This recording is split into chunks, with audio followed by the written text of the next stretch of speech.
শুরু হয়েছে ঈদের ছুটি, তাই দলবলে ঢাকা ছাড়ছে কর্মব্যস্ত মানুষ। পরিবারের সঙ্গে ঈদ উদযাপনে কেউ কেউ যাচ্ছে ট্রেনে, কেউ ধরছে বাস, আবার কেউ কেউ বেছে নিয়েছে নৌপথ।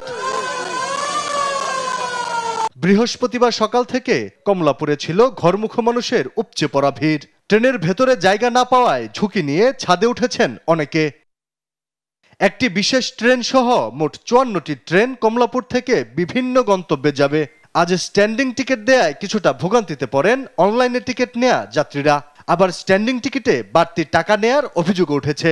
আমি 4 তারিখে টিকিট ট্রাই করছি, 5 তারিখও ট্রাই করছি, 1 ন্যানো সেকেন্ডে টিকিট শেষ। এই টিকিটগুলো যে কে পায় এটা আমরা জানি না।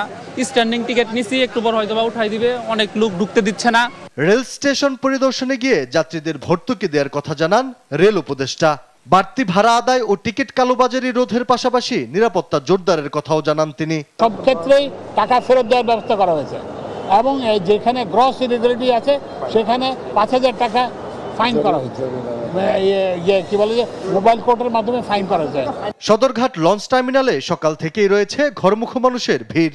যাত্রী নিরাপত্তায় কাজ করছে কোস্টগার্ড। ঈদের আগে ও পরে নৌযাত্রা নিরাপদ রাখতে কার্যক্রম অব্যাহত রাখবে কোস্টগার্ড। বিভিন্ন গুরুত্বপূর্ণ লঞ্চ, খেয়া, ফেরিঘাট সমূহে ঈদ উপলক্ষে জননিরাপত্তা প্রদানের লক্ষ্যে বিশেষ টহল, জনসচেতনামূলক মাইকিং, লিফলেট বিতরণ, সন্দেহজনক ব্যক্তি ও বোট নৌযান সমূহে তল্লাশি এবং যাত্রীদের ব্যাগ স্ক্যান সহ অন্যান্য নিরাপত্তামূলক কার্যক্রম পরিচালনা করছে।